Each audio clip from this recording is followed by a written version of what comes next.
Resumen del libro Catecismo de la Iglesia Católica. Primera parte. La profesión de la fe. Primera sección. Creo, creemos. Cuando profesamos nuestra fe, comenzamos diciendo, creo o creemos. Antes de exponer la fe de la Iglesia tal como es confesada en el credo, celebrada en la liturgia, vivida en la práctica de los mandamientos y en la oración, nos preguntamos qué significa creer. La fe es la respuesta del hombre a Dios que se revela y se entrega a Él, dando al mismo tiempo una luz sobreabundante al hombre que busca el sentido último de su vida. Por ello consideramos primeramente esta búsqueda del hombre, a continuación, la revelación divina, por la cual Dios viene al encuentro del hombre, y finalmente la respuesta de la fe. Capítulo 1. El hombre es capaz de Dios. El deseo de Dios está inscrito en el corazón humano, creado por Él y para Él, lo que lleva al hombre a buscar una comunión con su Creador. Este anhelo se manifiesta de manera universal en expresiones religiosas como oraciones, sacrificios y cultos, pero puede ser olvidado o rechazado por diversas razones, como la indiferencia religiosa, el sufrimiento o las influencias culturales. El conocimiento de Dios se obtiene mediante vías como la contemplación del mundo y del hombre, donde se perciben señales de una realidad trascendente. Aunque la razón puede alcanzar certeza sobre la existencia de Dios, las limitaciones humanas y el pecado dificultan esta búsqueda, haciendo necesaria la revelación divina. La Iglesia enseña que Dios puede ser conocido con certeza por la razón natural y que este conocimiento prepara el camino para la fe. Así, hablar de Dios requiere un lenguaje que, aunque limitado, capte la realidad divina. Capítulo 2. Dios al encuentro del hombre. Mediante la razón natural, el hombre puede conocer a Dios con certeza a partir de sus obras. Pero existe otro orden de conocimiento que el hombre no puede de ningún modo alcanzar por sus propias fuerzas, el de la revelación divina. Por una decisión enteramente libre, Dios se revela y se da al hombre. Lo hace revelando su misterio, su designio benevolente que estableció desde la eternidad en Cristo en favor de todos los hombres. Revela plenamente su designio enviando a su Hijo amado, nuestro Señor Jesucristo, y al Espíritu Santo. Artículo 1. La revelación de Dios. Dios se revela a la humanidad como un acto de amor y para establecer una comunión con los hombres, guiándolos hacia la salvación. Esta revelación se realiza gradualmente a través de acciones y palabras, comenzando con la creación y las alianzas con Noé, Abraham y Moisés, y culminando en Jesucristo, el Verbo encarnado. Cristo es la plenitud y el mediador de la revelación, en quien Dios ha dicho todo, por lo que no habrá otra revelación pública después de él. Aunque la revelación está completa, su comprensión se desarrolla a lo largo de los siglos gracias a la fe y al magisterio de la Iglesia. Además, las revelaciones privadas, reconocidas por la Iglesia, no pertenecen al depósito de la fe, pero ayudan a vivir más plenamente la revelación de Cristo. Este proceso muestra la pedagogía divina, que prepara a la humanidad para acoger la vida eterna y la salvación. Artículo 2. La transmisión de la revelación divina. La transmisión de la revelación divina ocurre a través de la tradición apostólica y la Sagrada Escritura, ambas procedentes de una fuente común, Cristo. Los apóstoles transmitieron el Evangelio oralmente y por escrito, asegurando su continuidad mediante la sucesión apostólica, con los obispos como custodios del mensaje. La tradición viva, distinta pero complementaria a la Escritura, permite que la Iglesia conserve y actualice el depósito de la fe, que incluye las enseñanzas de Cristo y la acción del Espíritu Santo. La interpretación de este depósito corresponde al magisterio, el cual, guiado por el Espíritu Santo, define dogmas que iluminan la fe y la vida espiritual de los fieles. La relación entre tradición, escritura y magisterio es inseparable, contribuyendo al crecimiento de la fe a través del entendimiento progresivo de los misterios divinos. Este proceso asegura la transmisión íntegra y auténtica del mensaje salvador a todas las generaciones. Artículo 3. La Sagrada Escritura. La Sagrada Escritura, como palabra de Dios escrita bajo inspiración divina, tiene a Dios como autor principal y a los autores humanos como instrumentos. En ella, el Padre Celestial habla amorosamente a sus hijos, y la Iglesia la venera con la misma devoción que al cuerpo de Cristo. La Escritura se interpreta correctamente considerando la intención del autor humano, la unidad de toda la Biblia, y la tradición viva de la Iglesia, siempre guiada por el Espíritu Santo. Incluye el Antiguo y el Nuevo Testamento, que están intrínsecamente unidos en un único plan divino. Los evangelios, como corazón de la Escritura, narran fielmente la vida, enseñanzas, muerte y resurrección de Cristo. La Sagrada Escritura es esencial en la vida de la Iglesia, nutre la fe, inspira la predicación y la catequesis, y conduce a los fieles a una relación más profunda con Dios. Ignorarla es ignorar a Cristo mismo. Capítulo 3. La respuesta del hombre a Dios. Por su revelación, Dios invisible habla a los hombres como amigos, movido por su gran amor y mora con ellos para invitarlos a la comunicación consigo y recibirlos en su compañía. La respuesta adecuada a esta invitación es la fe. Por la fe, el hombre somete completamente su inteligencia y su voluntad a Dios. Con todo su ser, el hombre da su asentimiento a Dios que revela. La Sagrada Escritura llama, obediencia de la fe, a esta respuesta del hombre a Dios que revela. Artículo 1. Creo. La fe es una respuesta libre del hombre al don de la revelación divina, manifestada plenamente en Jesucristo. Es tanto un acto personal de adhesión a Dios como un asentimiento a las verdades que Él ha revelado. Esta fe, modelo en Abraham y María, combina la gracia divina y la colaboración humana.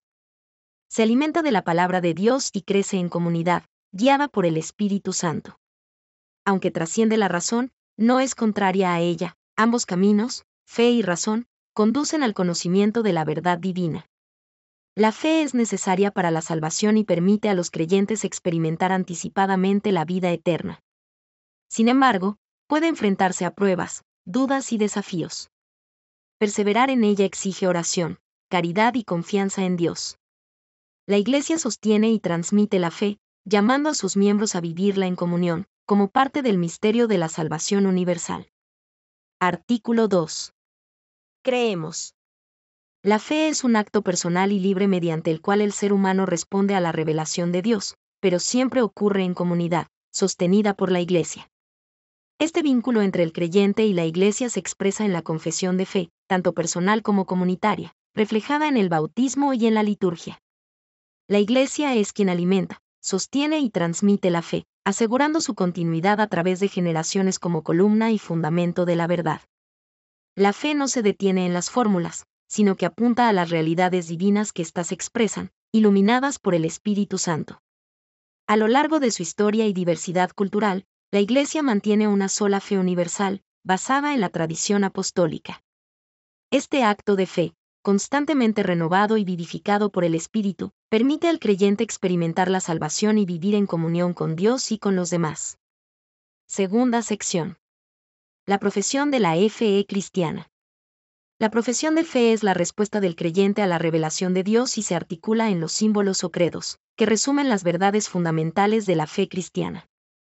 Desde los primeros tiempos de la Iglesia, se formularon profesiones de fe, como el credo de los apóstoles y el credo de Nicea-Constantinopla, expresando la unidad y continuidad de la enseñanza apostólica.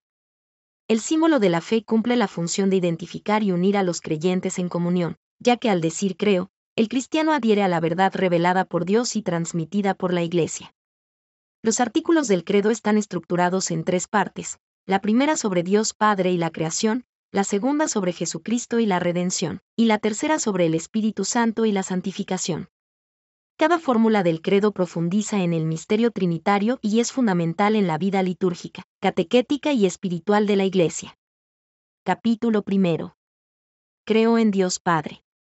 Nuestra profesión de fe comienza por Dios, porque Dios es el primero y el último, el principio y el fin de todo. El credo comienza por Dios Padre, porque el Padre es la primera persona divina de la Santísima Trinidad. Nuestro símbolo se inicia con la creación del cielo y de la tierra, ya que la creación es el comienzo y el fundamento de todas las obras de Dios. Artículo 1. Creo en Dios, Padre Todopoderoso, Creador del cielo y de la tierra. Párrafo 1. Creo en Dios. La fe en Dios, el único Señor, es el fundamento de toda la profesión de fe cristiana. Dios se revela a Israel como único y fiel, llamando a su pueblo a amarlo con todo su ser. Esta unicidad se profundiza en el Nuevo Testamento, donde Jesucristo confirma la fe en el Dios único y revela su propia divinidad. Al proclamar que Jesús es el Señor y reconocer al Espíritu Santo como Señor y dador de vida, se afirma la Trinidad, un solo Dios en tres personas. Al comunicar su nombre, yo soy el que soy, Dios se revela como el ser absoluto, fiel y presente para salvar a su pueblo. La grandeza de Dios inspira confianza, adoración y entrega total. Creer en Él implica reconocer su amor infinito, actuar con gratitud y usar responsablemente los bienes creados. Esta fe transforma la vida, llevando al hombre a confiar plenamente en la voluntad divina. Párrafo 2. El Padre. La Santísima Trinidad es el misterio central de la fe cristiana, un solo Dios en tres personas, Padre, Hijo y Espíritu Santo, consustanciales pero distintas entre sí. Esta revelación comenzó en el Antiguo Testamento con Dios como Creador y Padre, y se completó con la venida de Jesucristo y el envío del Espíritu Santo. Jesús reveló al Padre y manifestó su relación eterna con Él como Hijo unigénito, mientras el Espíritu Santo procede del Padre y del Hijo como amor divino. La Iglesia, desde los primeros concilios ecuménicos, formuló esta fe trinitaria mediante términos como substancia, persona e hipóstasis para expresar la unidad y distinción en Dios. Aunque la Trinidad es un misterio inaccesible para la razón sola, se manifiesta a través de la obra de la creación, la redención y la santificación, invitando al ser humano a participar en la comunión perfecta del amor divino. Párrafo 3. El Todopoderoso. Dios Todopoderoso se manifiesta como el Creador y Señor del universo, ejerciendo su omnipotencia con amor y misericordia. Su poder es universal y misterioso, capaz de obrar en toda circunstancia, incluso en la aparente impotencia de la cruz. Las Escrituras destacan su soberanía y fidelidad, mostrando cómo cuida de sus criaturas y perdona los pecados, manifestando así la plenitud de su fuerza en el amor y el perdón. Aunque el mal y el sufrimiento pueden poner a prueba la fe, la omnipotencia divina se revela plenamente en la resurrección de Cristo, que triunfa sobre el pecado y la muerte. La fe en este poder infinito inspira confianza y esperanza, animando al creyente a confiar plenamente en Dios. María es el modelo supremo de esta fe, proclamando las grandezas del Señor y creyendo que nada es imposible para Dios, fortaleciendo nuestra esperanza en su poder providente y amoroso.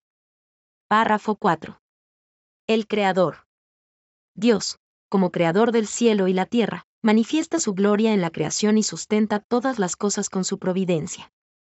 La creación no es producto del azar ni de una necesidad, sino un acto libre de amor y sabiduría divina, hecho de la nada. Todas las criaturas, visibles e invisibles, reflejan la bondad de Dios y están ordenadas hacia Él. La humanidad, creada a imagen de Dios, tiene un lugar especial al ser llamada a conocer y amar a su Creador. La creación es obra conjunta de la Santísima Trinidad, el Padre como origen, el Hijo como verbo por el cual todo fue hecho, y el Espíritu Santo como dador de vida. Aunque la creación está marcada por el mal y el pecado, Dios saca bienes mayores, mostrando su poder redentor. Todo se dirige hacia la perfección final en la gloria de Dios, fuente de esperanza para los creyentes. Párrafo 5. El cielo y la tierra. Dios creó el cielo y la tierra, comprendiendo todo lo visible e invisible. Los ángeles, seres espirituales y personales, sirven como mensajeros de Dios y participan activamente en la historia de la salvación, desde proteger a los hombres hasta anunciar eventos clave como el nacimiento de Jesús. En la liturgia, la Iglesia se une a los ángeles en la adoración y celebra su asistencia constante. Por otro lado, el mundo visible refleja la bondad y sabiduría del Creador, mostrando una interdependencia y armonía entre las criaturas que invitan al respeto y al cuidado responsable. El hombre ocupa un lugar central como imagen de Dios, responsable de alabar y glorificar al Creador. La creación culmina en el Sabbat, señalando su propósito en el culto divino, y encuentra su plenitud en la nueva creación inaugurada por la resurrección de Cristo, que da sentido definitivo a la obra del Creador. Párrafo 6. El hombre. El ser humano es creado a imagen de Dios, único en la creación por su capacidad de conocer y amar a su Creador. Dotado de cuerpo y alma, une el mundo material y espiritual, siendo llamado a la comunión con Dios mediante el conocimiento y el amor. Hombre y mujer son creados en igualdad y complementariedad, reflejando la bondad divina y siendo destinados a una comunión de personas. Esta unidad entre ellos permite transmitir la vida, participando en la obra creadora de Dios. Además, el hombre, creado en un estado original de santidad y justicia, vivió en armonía con Dios, consigo mismo y con la creación, libre de sufrimiento y muerte. Esta justicia original fue perdida por el pecado, pero el designio divino busca restaurar esta comunión a través de Cristo. El hombre es administrador responsable de la creación, llamado a alabar a Dios y cooperar en el cuidado del mundo. Párrafo 7. La caída. El pecado original, resultado de la desobediencia de los primeros padres, marcó la historia humana con sufrimiento, muerte y separación de Dios. Aunque el relato de Génesis utiliza un lenguaje simbólico, afirma un hecho primordial, el rechazo del hombre hacia su Creador. Este pecado, transmitido a toda la humanidad como una naturaleza herida y privada de la justicia original, afecta las relaciones humanas y con la creación. Sin embargo, Dios no abandonó al hombre tras su caída, prometió un Redentor y, a través de Cristo, sobreabundó la gracia donde abundó el pecado. La doctrina del pecado original ilumina la necesidad de salvación en Cristo y explica la universalidad del pecado y la muerte. Aunque sus consecuencias persisten, el bautismo borra este pecado, devolviendo al hombre la vida divina. El misterio del mal y su redención revela la grandeza del amor de Dios y su plan para restaurar la comunión perdida. Capítulo 2. Creo en Jesucristo, Hijo único de Dios.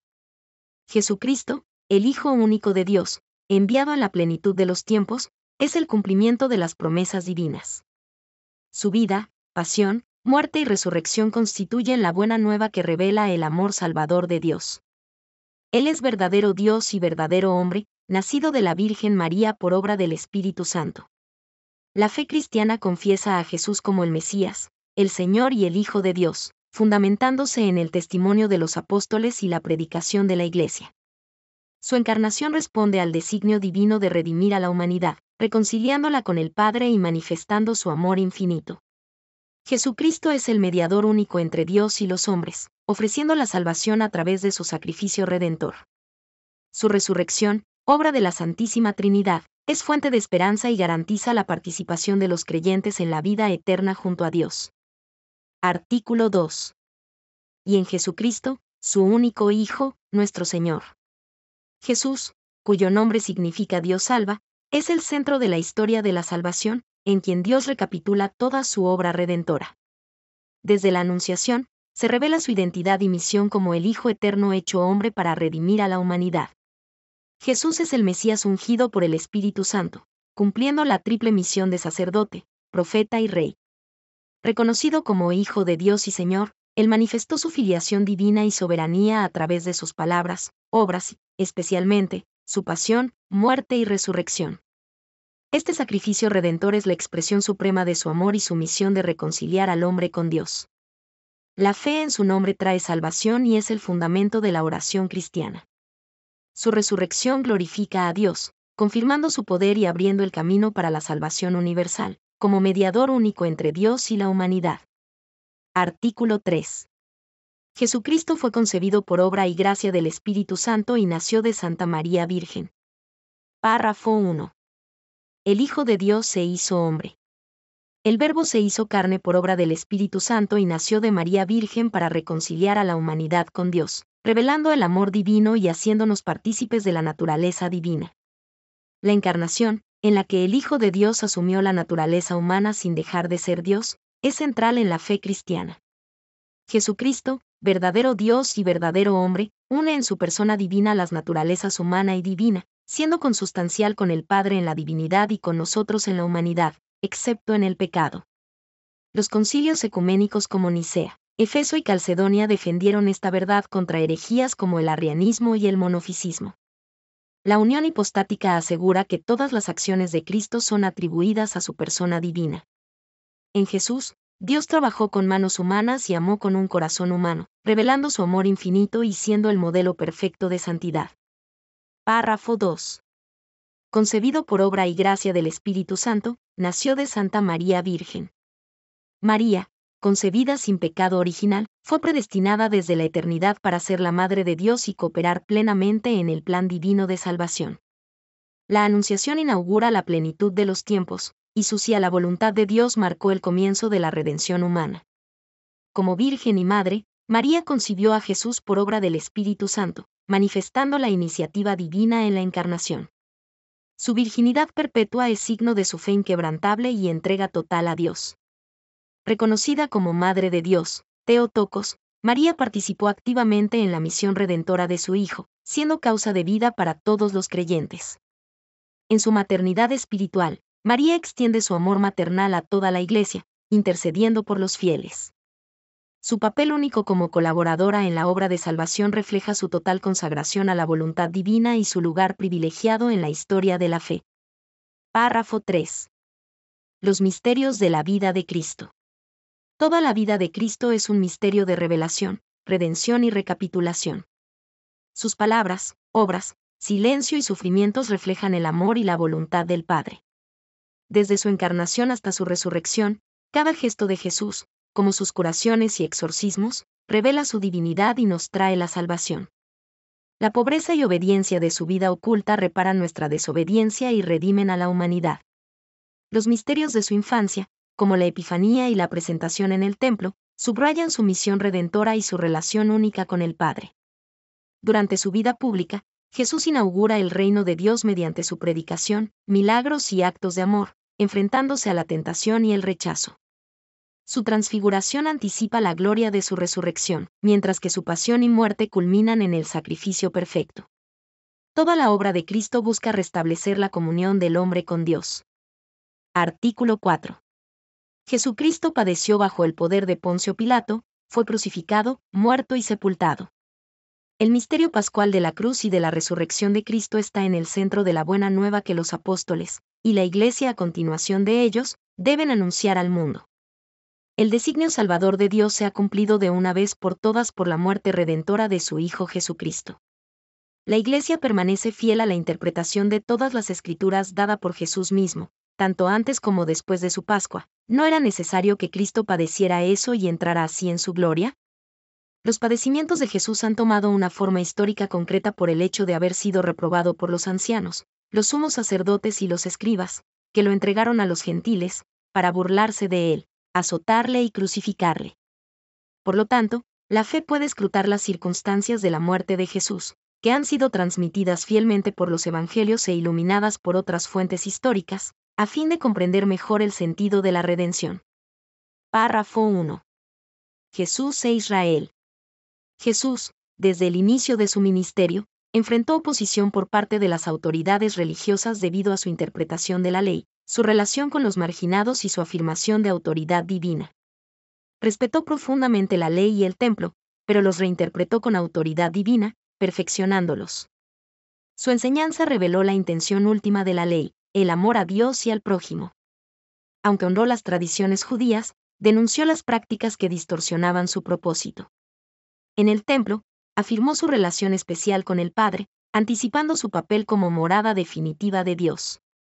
Jesús escandalizó al identificarse como el Hijo de Dios y al perdonar los pecados, lo que lo colocó en oposición directa con las autoridades, quienes lo consideraron blasfemo.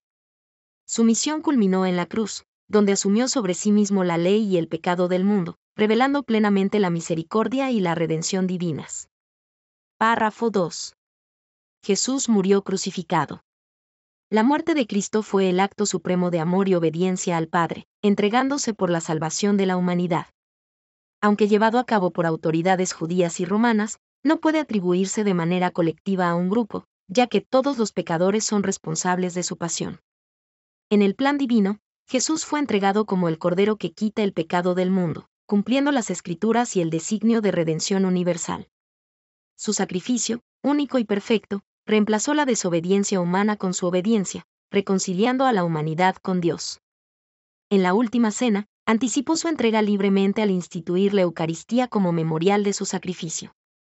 Su agonía en Getsemaní y su crucifixión expresaron su amor redentor, manifestado en su decisión de asumir los pecados del mundo. Este sacrificio redentor invita a todos los creyentes a participar en su cruz y seguirlo hacia la vida eterna. Párrafo 3. Jesucristo fue sepultado. Entre su muerte y resurrección, Jesucristo experimentó el estado de muerte al que el alma y el cuerpo están separados, pero su divinidad permaneció unida a ambos. Esta permanencia en el sepulcro vincula su muerte redentora con la gloria de su resurrección, anticipando el triunfo sobre la corrupción y la muerte. La Escritura confirma que su cuerpo no experimentó descomposición debido a la unión con el Verbo. Este misterio, celebrado en el Sábado Santo, manifiesta el gran descanso sabático de Dios tras la obra de la redención. En este tiempo, Cristo descendió a los infiernos, proclamando la victoria a los justos que esperaban la redención y abriendo para ellos las puertas del cielo. Este descenso es parte integral de su misión salvadora, asegurando la participación de toda la humanidad en su triunfo pascual. En el bautismo, los cristianos participan de esta muerte y resurrección, recibiendo una nueva vida en Cristo. Artículo 5. Jesucristo descendió a los infiernos, al tercer día resucitó de entre los muertos. Jesús bajó a las regiones inferiores de la tierra. Este que bajó es el mismo que subió. El símbolo de los apóstoles confiesa en un mismo artículo de fe el descenso de Cristo a los infiernos y su resurrección de los muertos al tercer día, porque es en su Pascua donde, desde el fondo de la muerte, Él hace brotar la vida. Párrafo 1. Cristo descendió a los infiernos. Cristo descendió a los infiernos tras su muerte, llevando la salvación a los justos que esperaban en la morada de los muertos.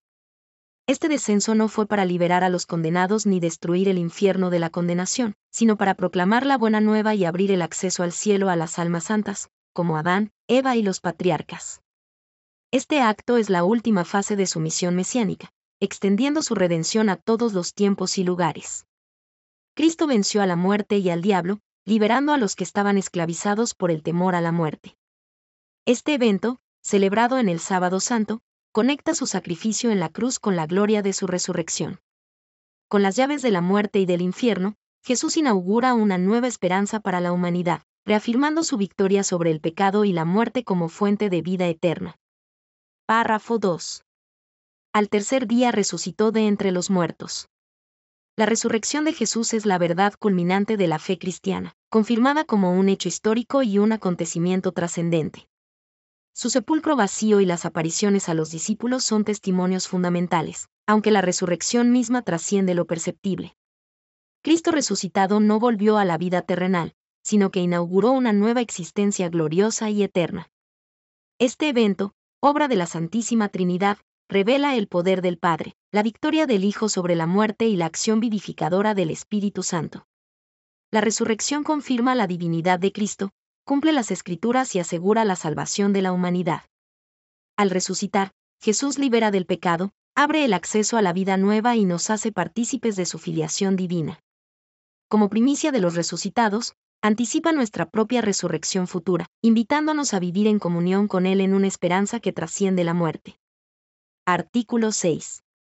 Jesucristo subió a los cielos, y está sentado a la derecha de Dios, Padre Todopoderoso.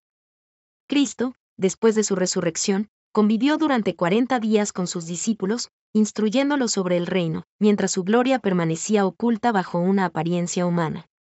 Finalmente, ascendió al cielo, uniendo su humanidad glorificada con la divinidad, y se sentó a la derecha del Padre, donde ejerce un sacerdocio eterno como intercesor en favor de la humanidad. Este evento trascendental simboliza el cumplimiento de las profecías y el inicio de su reinado universal, inaugurando un reino eterno que no tendrá fin.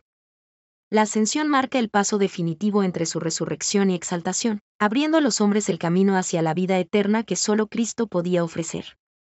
Ahora, como cabeza de la Iglesia, garantiza la salvación de sus seguidores, estableciendo una unión indisoluble entre su encarnación y retorno al Padre, mientras los apóstoles dan testimonio de su gloria y de la esperanza de su reino. Artículo 7. Desde allí ha de venir a juzgar a vivos y muertos. Cristo, tras su ascensión al cielo, es glorificado y se convierte en el Señor del cosmos y de la historia, ejerciendo su autoridad sobre todas las cosas y permaneciendo presente en la Iglesia, que es el germen de su reino en la tierra. Aunque el reino ya se manifiesta parcialmente, su consumación plena llegará con su retorno glorioso. Mientras tanto, la Iglesia, aún marcada por la imperfección y los ataques del mal, vive en esperanza, testimonio y espera vigilante. Este tiempo es también de prueba y tribulación, anunciando la llegada del reino definitivo, que será precedido por una última prueba de fe. Cristo, como Redentor, juzgará a vivos y muertos, revelando los secretos de los corazones y el verdadero rostro de cada uno frente a la gracia divina. La consumación de la historia será un triunfo final de Dios, donde el reino eterno se manifestará plenamente en gloria. Artículo 8. Creo en el Espíritu Santo.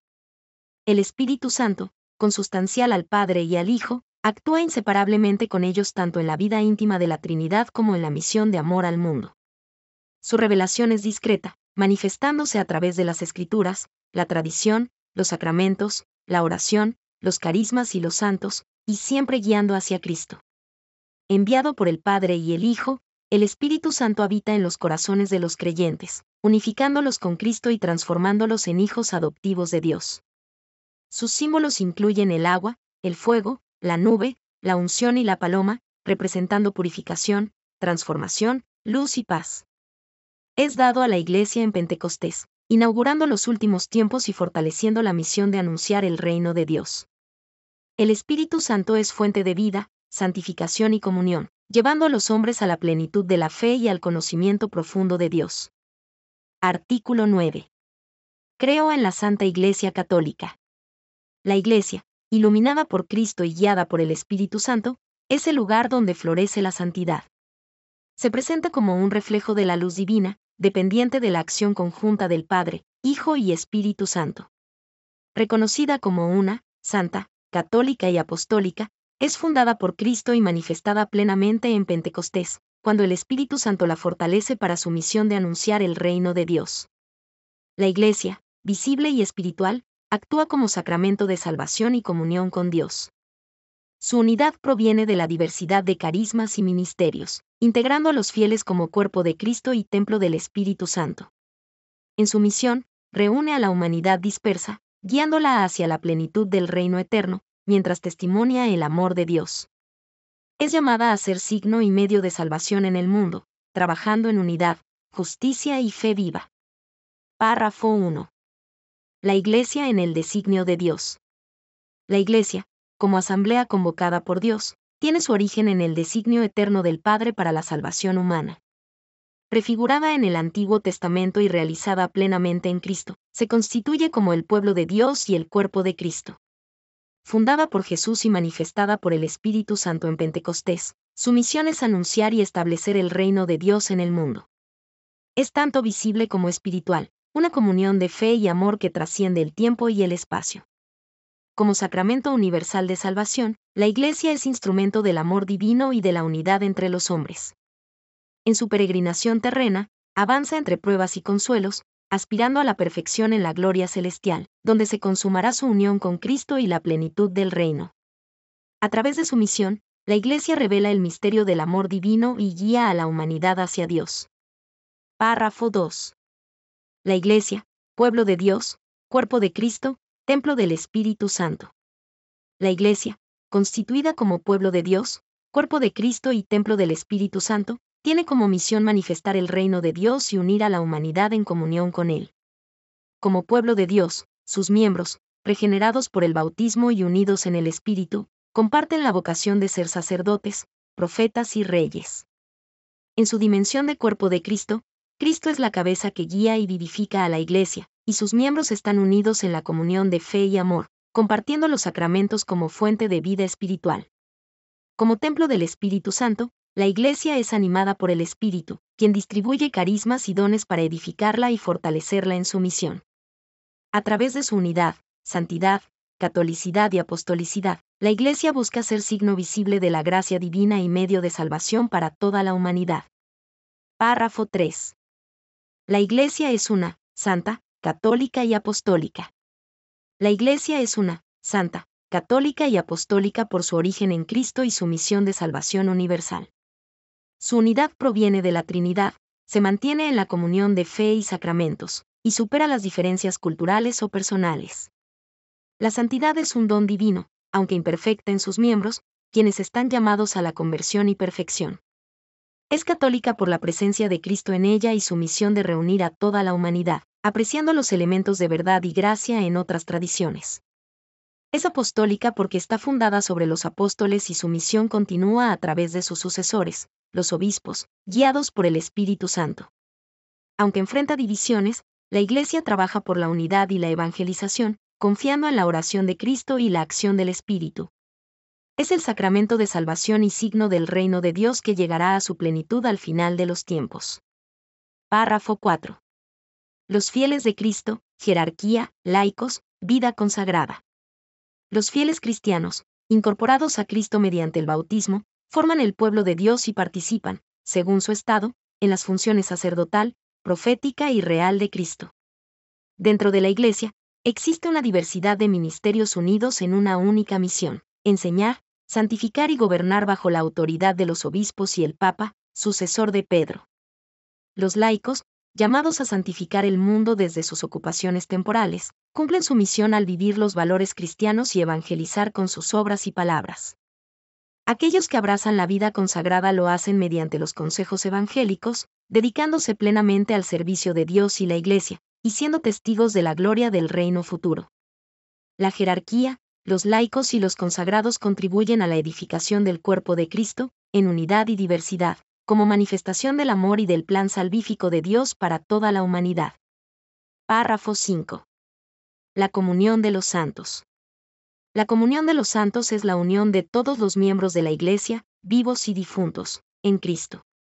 Esta comunión se expresa en la participación de los bienes espirituales, como la fe compartida, los sacramentos, los carismas y la caridad. Los sacramentos, especialmente la Eucaristía, son el vínculo que une a los creyentes con Cristo y entre sí. La caridad fortalece esta comunión al compartir bienes y al vivir en solidaridad con los que sufren. Esta unión incluye también la comunión entre la Iglesia peregrina en la tierra, las almas en purgatorio y los santos en el cielo, quienes interceden por los vivos. A través de esta comunión, se refuerza la unidad del cuerpo de Cristo y se manifiesta el amor de Dios. La oración, el sufragio por los difuntos y la veneración de los santos son expresiones concretas de esta realidad espiritual que abarca toda la Iglesia. Párrafo 6. María, Madre de Cristo, Madre de la Iglesia. María, unida a Cristo en la obra de salvación, desempeña un papel único en la Iglesia como madre espiritual de todos los creyentes.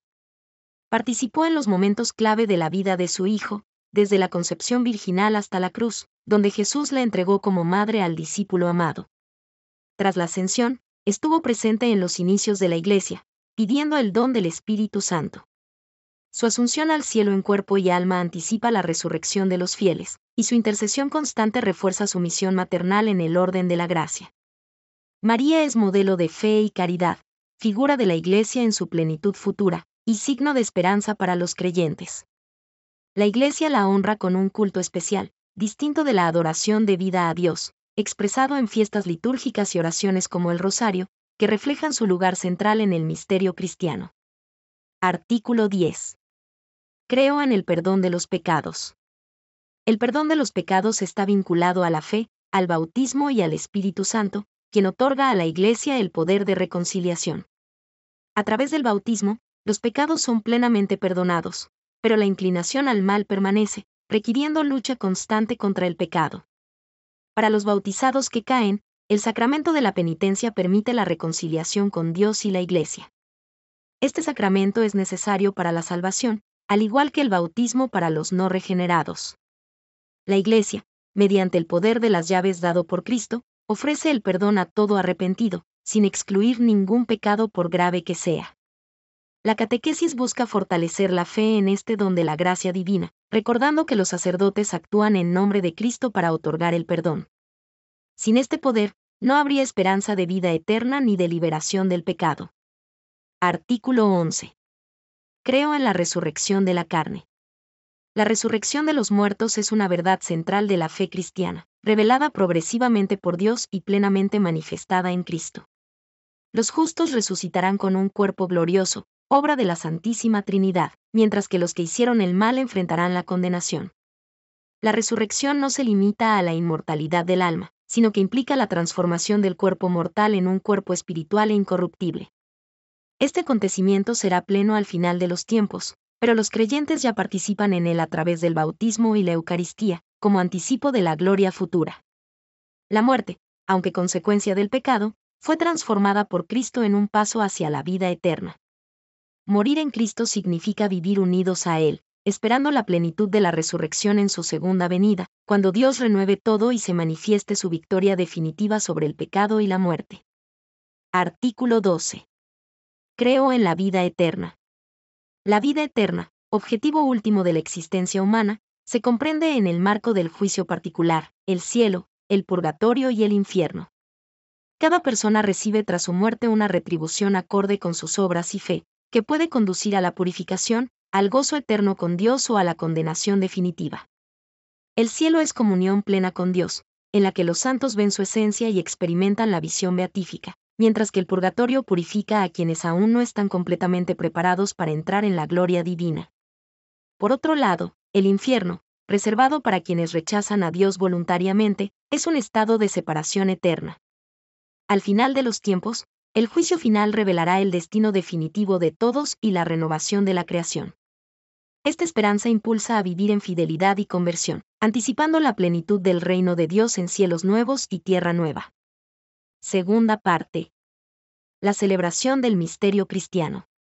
La liturgia es la acción sagrada mediante la cual Cristo, como sumo sacerdote, continúa su obra redentora a través de la Iglesia, su cuerpo místico. Es un acto en el que se celebra el misterio pascual de su pasión, muerte, resurrección y ascensión, participando los fieles en los frutos de la salvación. En la liturgia, se manifiesta la comunión entre Dios y los hombres, introduciendo a los creyentes en una vida nueva por medio de los sacramentos, la oración y el testimonio. Este acto de culto es una obra conjunta de la Santísima Trinidad, en la que el Padre, el Hijo y el Espíritu Santo están presentes y activos. La liturgia no solo celebra, sino que también educa y transforma, siendo fuente de vida espiritual y misión para los fieles. Su significado trasciende lo visible, llevando a una comunión más profunda con los misterios divinos y la salvación. Primera sección. La economía sacramental. El día de Pentecostés, por la efusión del Espíritu Santo, la Iglesia se manifiesta al mundo. El don del Espíritu inaugura un tiempo nuevo en la dispensación del misterio, el tiempo de la Iglesia, durante el cual Cristo manifiesta, hace presente y comunica su obra de salvación mediante la liturgia de su Iglesia, hasta que Él venga. Durante este tiempo de la Iglesia, Cristo vive y actúa en su Iglesia y con ella ya de una manera nueva, la propia de este tiempo nuevo. Actúa por los sacramentos. Esto es lo que la tradición común de Oriente y Occidente llama la economía sacramental. Esta consiste en la comunicación, o dispensación, de los frutos del misterio pascual de Cristo en la celebración de la liturgia sacramental de la Iglesia. Capítulo 1. El misterio pascual en el tiempo de la Iglesia. Artículo 1. La liturgia, obra de la Santísima Trinidad. La liturgia, obra de la Santísima Trinidad, es el medio por el cual Dios santifica a los hombres y los hombres rinden culto a Dios. El Padre, como fuente y fin de toda bendición, derrama sus dones mediante el Hijo encarnado, muerto y resucitado, y el Espíritu Santo actualiza estos misterios en la Iglesia. Cristo glorificado está presente en la liturgia terrena a través de los sacramentos, palabras y acciones, mientras la Iglesia, como su cuerpo, participa en la liturgia celestial. El Espíritu Santo prepara a los fieles para el encuentro con Cristo, actualiza el misterio pascual y une a la Iglesia con la vida trinitaria. La liturgia no solo celebra los eventos salvíficos, sino que los hace presentes, transformando a los participantes mediante la fe y los sacramentos. Así, la liturgia es fuente de comunión y anticipación del reino eterno, fortaleciendo a la Iglesia en su misión. Artículo 2. El misterio pascual en los sacramentos de la Iglesia. Los sacramentos son signos eficaces de la gracia, instituidos por Cristo y confiados a la Iglesia, por los cuales se comunica la vida divina. En el misterio pascual de Jesús se fundamenta su eficacia, ya que actúan por la obra de Cristo mismo, independientemente de la santidad del ministro. Los sacramentos son necesarios para la salvación, dado que ofrecen gracia santificante, unen más profundamente a los creyentes con Cristo y construyen la comunión eclesial. La Iglesia, como dispensadora de estos misterios, celebra 7 sacramentos que abarcan todos los aspectos de la vida cristiana: el bautismo, la confirmación, la Eucaristía, la penitencia, la unción de los enfermos, el orden y el matrimonio. A través de ellos, los fieles son fortalecidos en la fe, santificados y enviados al mundo como testigos del reino. La liturgia sacramental es, por tanto, fuente y culmen de la vida cristiana, anticipando la plenitud de la vida eterna. Capítulo 2. La celebración sacramental del misterio pascual. La catequesis de la liturgia implica en primer lugar la inteligencia de la economía sacramental. Capítulo 1. A su luz se revela la novedad de su celebración. Se tratará, pues, En este capítulo de la celebración de los sacramentos de la Iglesia, a través de la diversidad de las tradiciones litúrgicas, se presenta lo que es común a la celebración de los 7 sacramentos. Lo que es propio de cada uno de ellos será presentado más adelante. Esta catequesis fundamental de las celebraciones sacramentales responderá a las cuestiones inmediatas que se presentan a un fiel al respecto. ¿Quién celebra? ¿Cómo celebrar? ¿Cuándo celebrar? ¿Dónde celebrar? Artículo 1. Celebrar la liturgia de la Iglesia.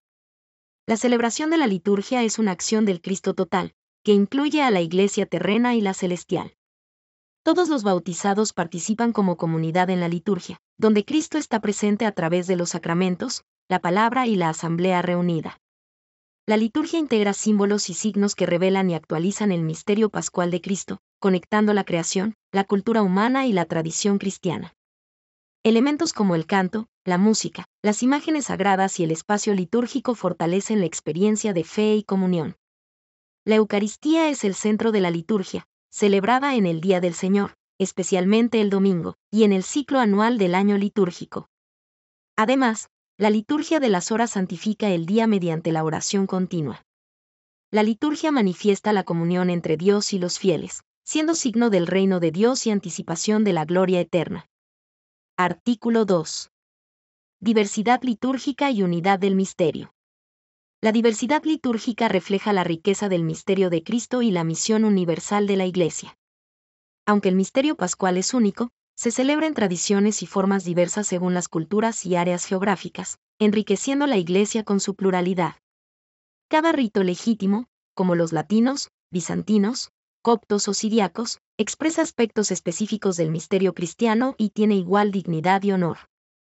La liturgia respeta las culturas locales, purificándolas y transformándolas, permitiendo que los fieles glorifiquen a Dios en unidad, a través de sus expresiones particulares. Sin embargo, esta diversidad debe mantenerse en comunión con la fe común, los signos sacramentales y la autoridad jerárquica, evitando tensiones o cismas. La liturgia, como obra de la Iglesia, integra elementos culturales y espirituales para anunciar, celebrar y vivir el Evangelio, enriqueciendo tanto a los fieles como a las comunidades a las que es enviada. Segunda sección. Los 7 sacramentos de la Iglesia.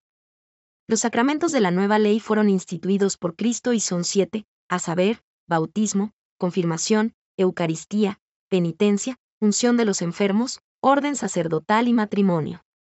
Los 7 sacramentos corresponden a todas las etapas y todos los momentos importantes de la vida del cristiano. Dan nacimiento y crecimiento, curación y misión a la vida de fe de los cristianos. Hay aquí una cierta semejanza entre las etapas de la vida natural y las etapas de la vida espiritual. Capítulo 1. Los sacramentos de la iniciación cristiana. Mediante los sacramentos de la iniciación cristiana, el bautismo, la confirmación y la Eucaristía, se ponen los fundamentos de toda vida cristiana.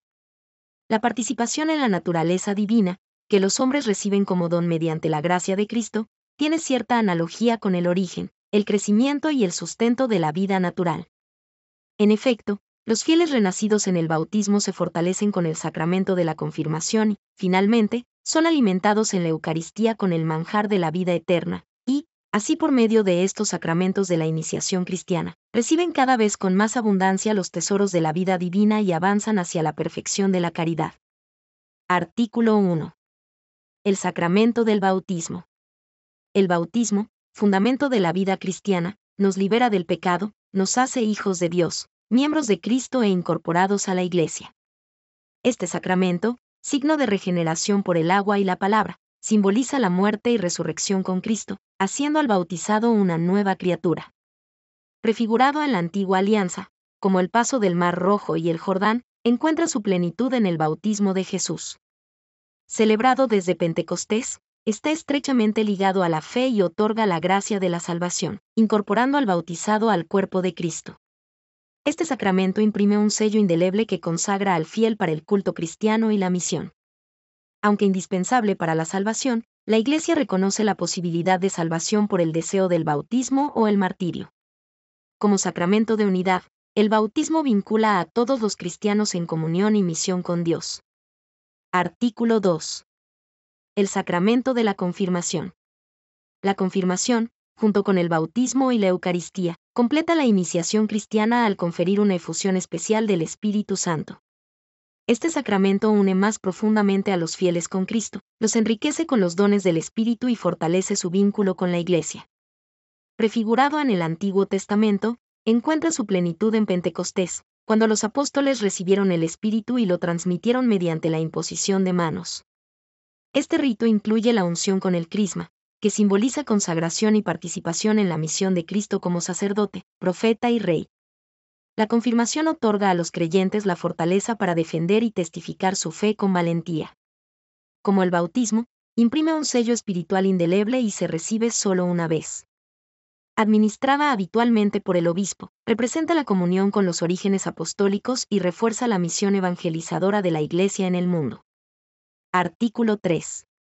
El sacramento de la Eucaristía. La Eucaristía, instituida por Cristo en la Última Cena, es el sacramento que perpetúa el sacrificio de la cruz, convirtiéndose en fuente y culmen de la vida cristiana. En ella, el pan y el vino, por la acción del Espíritu Santo, se transforman en el cuerpo y la sangre de Cristo, memorial vivo de su pasión, muerte y resurrección. Este sacramento une a los fieles con Cristo y entre sí, formando un solo cuerpo. Es un sacrificio de acción de gracias al Padre y expresión de la alabanza de toda la creación, al tiempo que nutre la vida espiritual de los creyentes, fortalece su unión con Dios y los preserva del pecado.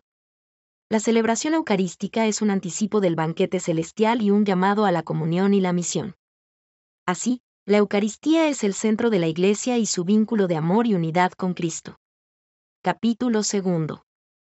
Los sacramentos de curación. Por los sacramentos de la iniciación cristiana, el hombre recibe la vida nueva de Cristo. Ahora bien, esta vida la llevamos en vasos de barro. Actualmente está todavía escondida con Cristo en Dios. Nos hallamos aún en nuestra morada terrena, sometida al sufrimiento, a la enfermedad y a la muerte. Esta vida nueva de Hijo de Dios puede ser debilitada e incluso perdida por el pecado. El Señor Jesucristo, médico de nuestras almas y de nuestros cuerpos, que perdonó los pecados al paralítico y le devolvió la salud del cuerpo, quiso que su Iglesia continuase, en la fuerza del Espíritu Santo, su obra de curación y de salvación, incluso en sus propios miembros. Este es finalidad de los dos sacramentos de curación, del sacramento de la penitencia y de la unción de los enfermos. Artículo 4. El sacramento de la penitencia y de la reconciliación. La penitencia y la reconciliación son esenciales para restaurar la comunión con Dios y la Iglesia tras el pecado. Este sacramento, también conocido como confesión, implica una conversión interior que va más allá de actos externos, buscando una transformación del corazón. La contrición sincera, ya sea perfecta, movida por amor a Dios, o imperfecta, por temor al castigo, es clave para el perdón. La confesión ante un sacerdote permite asumir responsabilidad por los pecados y recibir la absolución, mientras que la satisfacción, a través de obras penitenciales, ayuda a reparar el daño causado. Los efectos incluyen la paz interior, la reconciliación con la Iglesia y una restauración espiritual. Celebrado individualmente o en comunidad, este sacramento refuerza la relación con Dios y con los demás, fomentando una vida de caridad y justicia. Además, el secreto de confesión garantiza confianza absoluta en este encuentro sacramental. Artículo 5. La unción de los enfermos. La unción de los enfermos, instituida por Cristo, es un sacramento de sanación y consuelo para quienes sufren enfermedades graves o enfrentan la vejez. Este rito, acompañado de la oración de los presbíteros, fortalece al enfermo en su fe, le concede paz y valor frente al sufrimiento, y lo une profundamente a la pasión redentora de Cristo. Puede también otorgar la recuperación de la salud si es voluntad divina, y perdona los pecados si el enfermo no pudo confesarse. Administrado por sacerdotes mediante la imposición de manos y la unción con óleo bendecido, el sacramento se celebra de forma comunitaria y puede incluir la penitencia y la Eucaristía. Además, como preparación para el tránsito a la vida eterna, este sacramento otorga esperanza y fortaleza para enfrentar la muerte con confianza en Dios. La unción manifiesta la misión de la Iglesia de cuidar a los enfermos con fe y caridad. Capítulo 3. Los sacramentos al servicio de la comunidad. El bautismo, la confirmación y la Eucaristía son los sacramentos de la iniciación cristiana.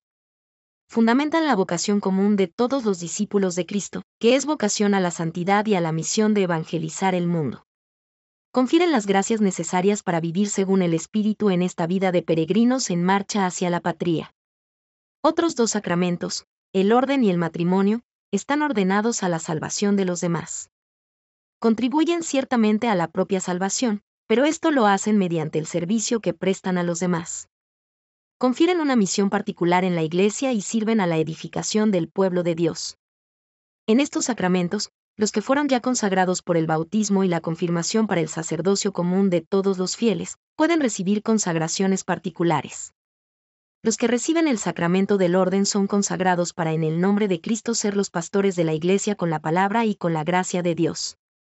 Por su parte, los cónyuges cristianos son fortificados y como consagrados para los deberes y dignidad de su estado por este sacramento especial.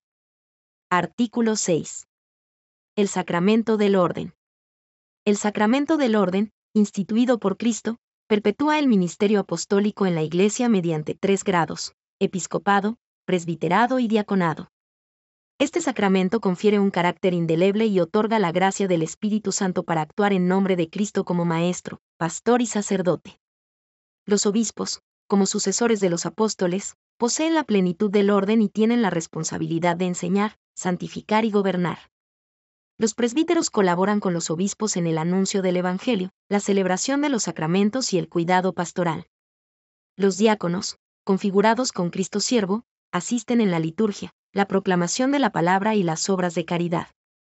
La ordenación, realizada mediante la imposición de manos y la oración consecratoria, vincula a los ministros al servicio de la Iglesia. Este sacramento es signo de la unidad de la Iglesia y expresión de la misión de Cristo en el mundo. Artículo 7. El sacramento del matrimonio. El matrimonio, instituido por Dios desde la creación, es una alianza sagrada entre un hombre y una mujer, orientada al bien mutuo, la procreación y la educación de los hijos. Elevado a sacramento por Cristo, refleja la unión de amor y fidelidad entre Él y su Iglesia. Este vínculo indisoluble, basado en el consentimiento libre y consciente de los cónyuges, es fortalecido por la gracia de Dios, permitiéndoles vivir en comunión, superar las dificultades del pecado y crecer en santidad. La celebración del matrimonio en la liturgia subraya su carácter comunitario y eclesial, mientras los esposos, como ministros del sacramento, se comprometen a una vida de amor fecundo y fidelidad.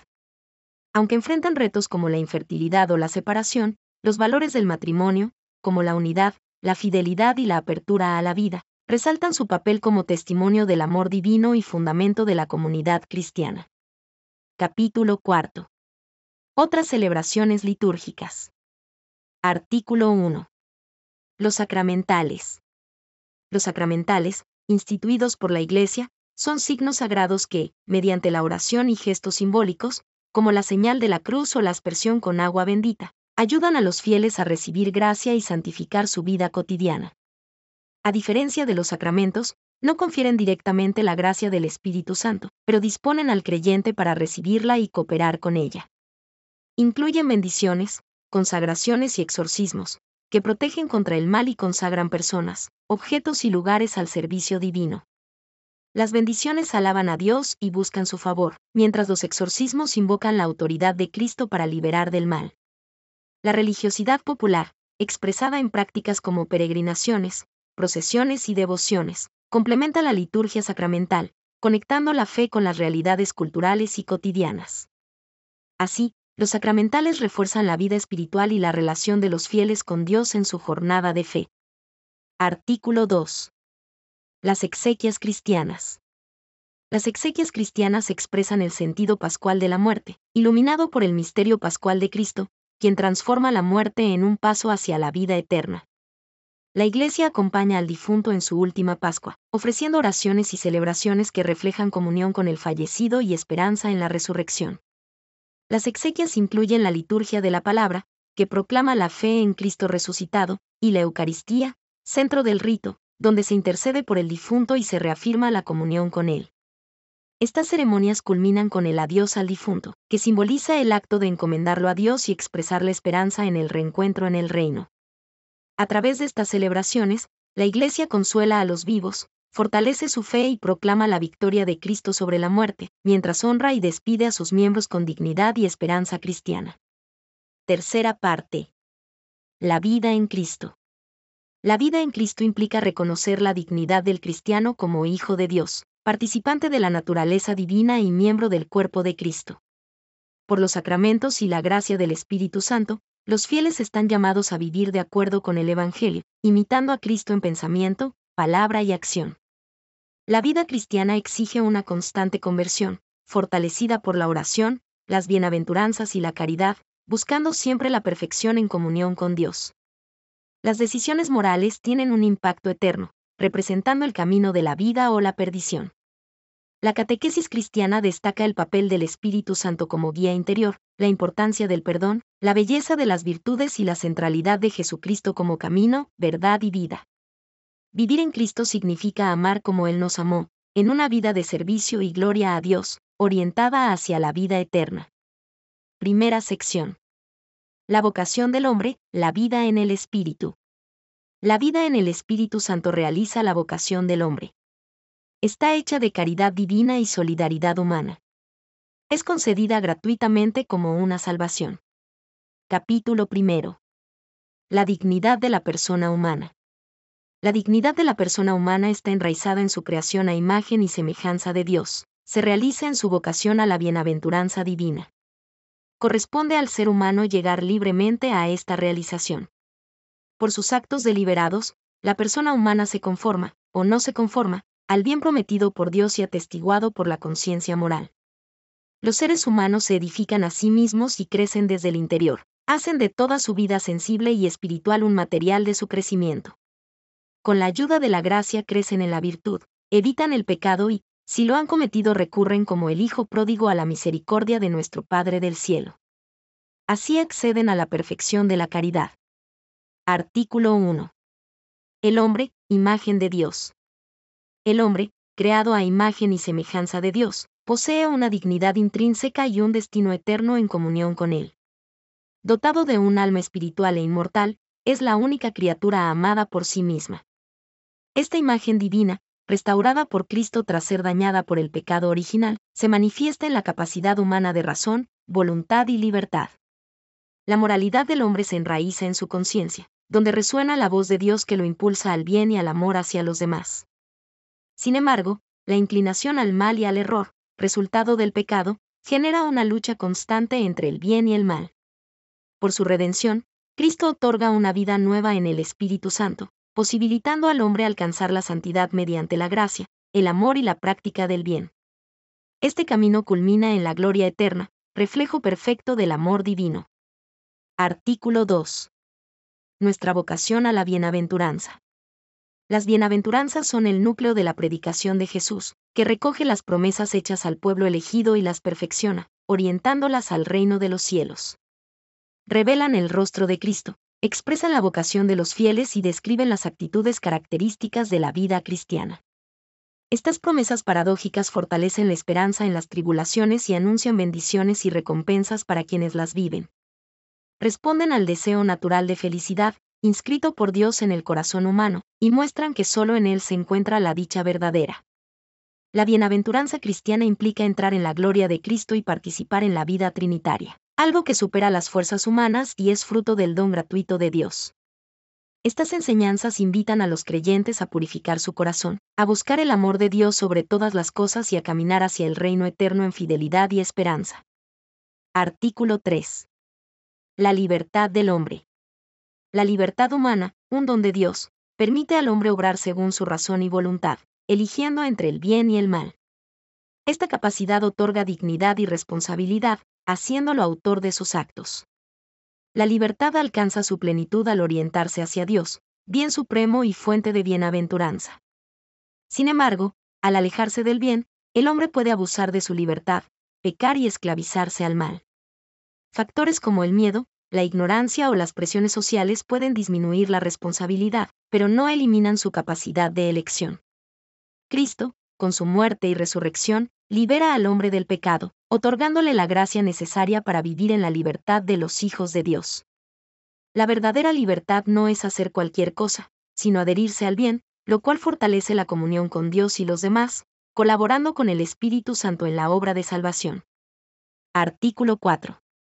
La moralidad de los actos humanos. La moralidad de los actos humanos depende de tres elementos: el objeto elegido, la intención del sujeto y las circunstancias de la acción. El objeto es aquello hacia lo que la voluntad se orienta, mientras que la intención refleja el propósito que guía el acto y puede abarcar múltiples fines. Las circunstancias son factores que agravan o mitigan la bondad o maldad del acto, pero no pueden transformar un acto intrínsecamente malo en bueno. Para que un acto sea moralmente bueno, debe haber bondad en el objeto, la intención y las circunstancias. Sin embargo, existen actos intrínsecamente malos, como la blasfemia o el homicidio, que son moralmente ilícitos independientemente de la intención o las circunstancias. La moralidad no justifica que se haga el mal para obtener un bien. Los actos humanos, al ser deliberados, implican responsabilidad moral, reflejando la libertad del ser humano como sujeto de sus decisiones. Artículo 5. La moralidad de las pasiones. Las pasiones, emociones o sentimientos que inclinan al ser humano hacia el bien o el mal, son componentes naturales del alma y reflejan el vínculo entre la sensibilidad y la vida espiritual. Aunque no son ni buenas ni malas en sí mismas, reciben calificación moral según estén ordenadas por la razón y la voluntad. Las pasiones, como el amor, el odio, el deseo o el temor, pueden contribuir al crecimiento moral cuando están dirigidas al bien, o llevar al pecado si se desordenan. El amor, como la pasión más fundamental, mueve al deseo del bien y al gozo en su posesión, mientras que el temor o la tristeza surgen ante el mal. En la vida cristiana, el Espíritu Santo transforma las pasiones humanas, conduciéndolas hacia la caridad y la bienaventuranza divina. La perfección moral radica en que las pasiones sean guiadas por la razón y participen del amor hacia Dios y el prójimo. Artículo 6. La conciencia moral. La conciencia moral es el núcleo más íntimo del ser humano, donde resuena la voz de Dios llamando a hacer el bien y evitar el mal. Esta conciencia, inscrita en el corazón, permite discernir la cualidad moral de los actos y es el juez que guía hacia la verdad y el bien supremo. Para actuar con rectitud, la conciencia debe formarse continuamente a la luz de la palabra de Dios, la oración y las enseñanzas de la Iglesia. Aunque es posible que la conciencia cometa errores debido a la ignorancia o influencias negativas, una formación adecuada la capacita para emitir juicios correctos, iluminados por la razón y la ley divina. La obediencia al juicio cierto de la conciencia es un deber moral, y el hombre es responsable de sus actos. Una conciencia recta y pura fomenta la paz interior, la libertad auténtica y una vida en conformidad con la voluntad de Dios. Artículo 7. Las virtudes. Las virtudes son disposiciones firmes y habituales que inclinan al ser humano a hacer el bien, perfeccionando su entendimiento y voluntad para ordenar sus actos y pasiones conforme a la razón y la fe. Las virtudes cardinales, prudencia, justicia, fortaleza y templanza, regulan la vida moral y todas las demás se agrupan en torno a ellas. Estas se adquieren mediante la educación, actos repetidos y esfuerzo perseverante, y son elevadas por la gracia divina. Las virtudes teologales, fe, esperanza y caridad, se refieren directamente a Dios y disponen al hombre para vivir en comunión con la Santísima Trinidad. La fe nos lleva a creer en Dios, la esperanza, a confiar en sus promesas, y la caridad, a amar a Dios y al prójimo. Complementadas por los dones y frutos del Espíritu Santo, las virtudes orientan la vida cristiana hacia la perfección moral y la bienaventuranza eterna. Artículo 8. El pecado. El pecado es una ofensa a Dios y a su amor, que surge de la desobediencia y del apego desordenado a bienes materiales, apartando al ser humano de su propósito divino. Se clasifica según su gravedad en mortal, que destruye la caridad en el corazón y lleva a la muerte espiritual, y venial, que debilita la relación con Dios pero no la rompe. Los pecados capitales, como la soberbia y la avaricia, son fuentes de otros pecados y vicios. Aunque el pecado cree estructuras de maldad, la gracia de Dios abunda para sanar y redimir al pecador. El reconocimiento del pecado es el primer paso hacia la conversión, permitiendo a la misericordia divina restaurar la comunión con Él.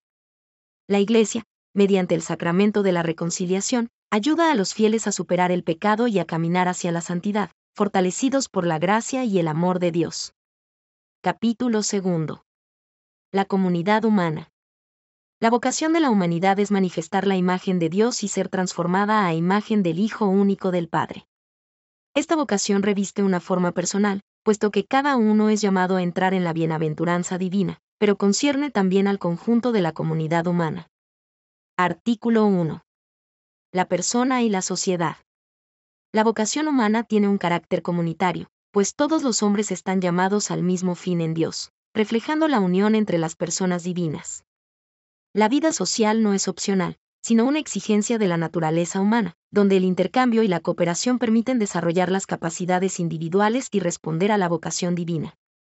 Las comunidades humanas, desde la familia hasta la sociedad global, están regidas por principios de unidad y respeto hacia la dignidad de cada persona.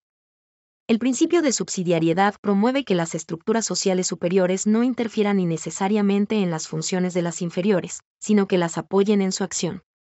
La conversión personal y comunitaria es esencial para lograr una sociedad más justa, basada en valores espirituales y morales. La caridad, como mayor mandamiento social, guía las relaciones humanas hacia la justicia, el respeto mutuo y la búsqueda del bien común en libertad y amor. Artículo 2. La participación en la vida social. La autoridad en la sociedad es necesaria para garantizar el bien común, ordenando la vida social hacia el respeto de la dignidad humana y el desarrollo de cada individuo. Esta autoridad, que emana de Dios, debe actuar conforme al orden moral y la justicia, buscando el bienestar general con medios lícitos. Aunque los regímenes políticos pueden variar según las culturas, solo son legítimos aquellos que respetan la ley natural y los derechos fundamentales.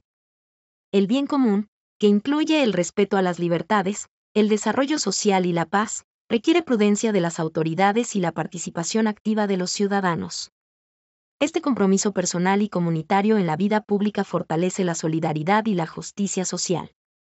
La autoridad, equilibrada por otros poderes y enfocada en el servicio, encuentra su legitimidad en el ejercicio justo y ordenado, promoviendo la unidad y el progreso de la familia humana. Artículo 3. La justicia social. La justicia social se alcanza cuando las condiciones sociales respetan la dignidad humana y permiten que cada persona desarrolle plenamente su vocación. Basada en el respeto a los derechos humanos, esta justicia requiere el reconocimiento de la igualdad esencial entre todos, quienes, creados a imagen de Dios, comparten una misma dignidad y destino divino. Las diferencias humanas, como talentos y recursos, forman parte del plan divino para promover la solidaridad y la cooperación. Sin embargo, las desigualdades excesivas y discriminaciones contradicen el Evangelio y demandan esfuerzos para un orden más justo. La solidaridad, entendida como caridad social, implica compartir recursos, colaborar en la justicia social y fomentar la paz.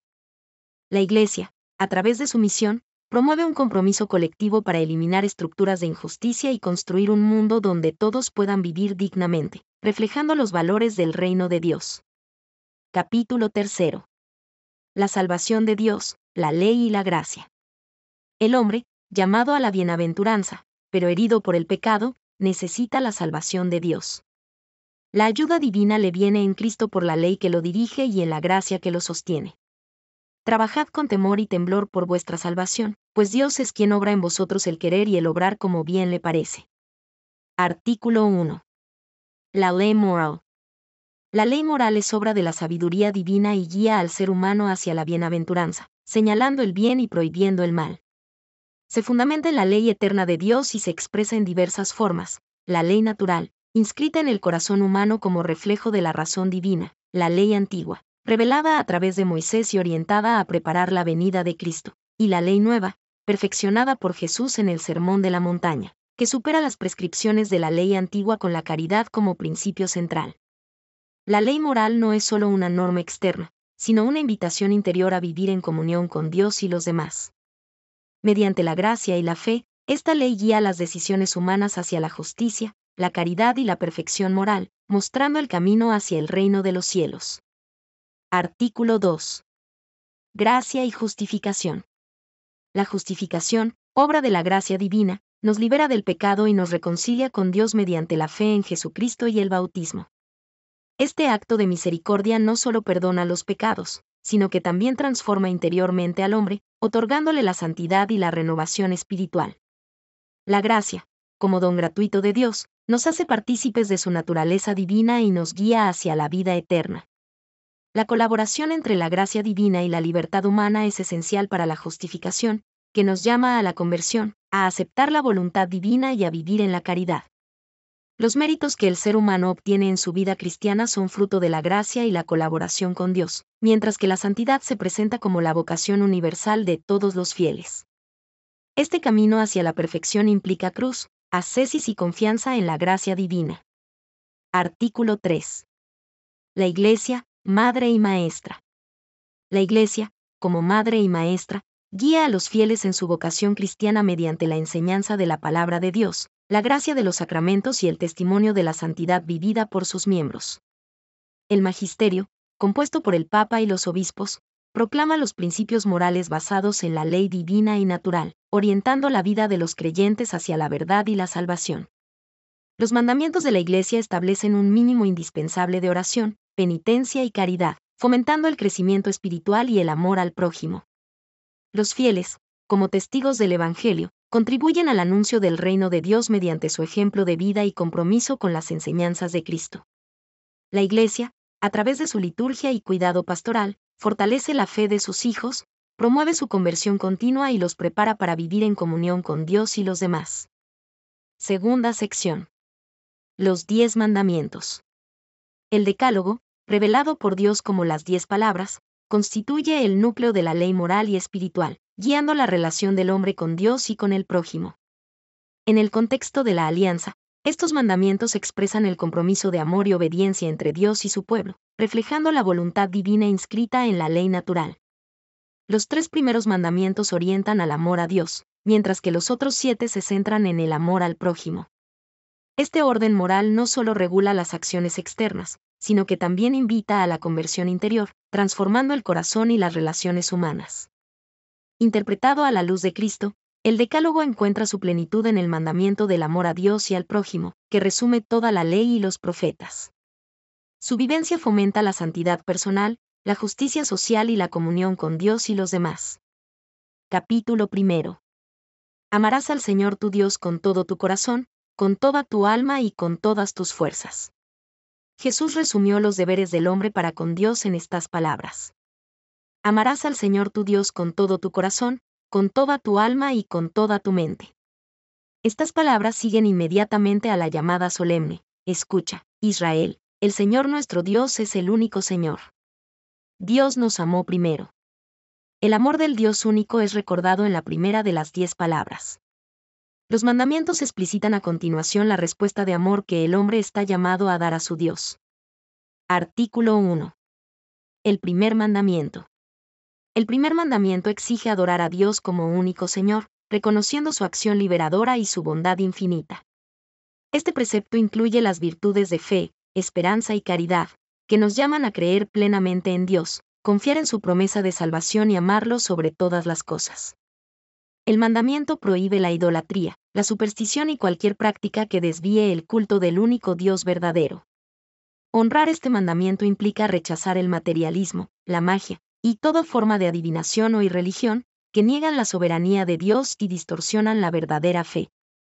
Además, promueve la adoración, la oración y el sacrificio como actos de justicia y amor hacia Dios, guiados por la virtud de la religión. Este mandamiento también subraya la importancia de respetar y fomentar la libertad religiosa en la sociedad, siempre en busca del bien común y en fidelidad al Dios único y verdadero. Artículo 2. El segundo mandamiento. El segundo mandamiento exige respeto y reverencia al nombre de Dios, reconociendo su santidad y su vínculo con el misterio divino. Prohíbe el abuso del nombre divino, incluidas la blasfemia, el falso juramento y cualquier uso irreverente. Las promesas hechas en nombre de Dios deben ser cumplidas con justicia y fidelidad, ya que comprometen su honor. Blasfemar o emplear el nombre de Dios para justificar actos criminales contradice este mandamiento y constituye un pecado grave. Jesús, en el Sermón de la Montaña, destacó la importancia de la sinceridad en las palabras, invitando a evitar juramentos innecesarios y a hablar siempre con verdad. En el bautismo, el cristiano recibe un nombre asociado al santo que lo inspira y lo protege. El respeto al nombre divino se extiende al uso de la señal de la cruz y a la veneración del nombre sagrado, reconociendo su poder para guiar y santificar la vida diaria. Artículo 3. El tercer mandamiento. El tercer mandamiento llama a santificar el día del Señor, originalmente el sábado, como día de descanso y alabanza a Dios. En la tradición cristiana, este día se celebra el domingo, recordando la resurrección de Cristo y la nueva creación inaugurada por Él. La Eucaristía dominical es el centro de la vida cristiana, expresión de la comunión con Cristo y la Iglesia, y testimonio de la fe y la esperanza en la salvación. Además de la participación en la misa, el domingo es un día dedicado al descanso, la reflexión, la vida familiar, la caridad y el cultivo de la espiritualidad. La abstención de trabajos innecesarios permite dedicar tiempo a Dios y a las relaciones humanas. Los cristianos están llamados a dar ejemplo de oración, alegría y respeto, promoviendo el domingo como un día de gracia y liberación, y contribuyendo al bien común y al fortalecimiento de la vida comunitaria. Capítulo 2. Amarás a tu prójimo como a ti mismo. En respuesta a la pregunta que le hacen sobre cuál es el primero de los mandamientos, Jesús responde, el primero es, escucha Israel, el Señor, nuestro Dios, es el único Señor, y amarás al Señor tu Dios con todo tu corazón, con toda tu alma, con toda tu mente y con todas tus fuerzas.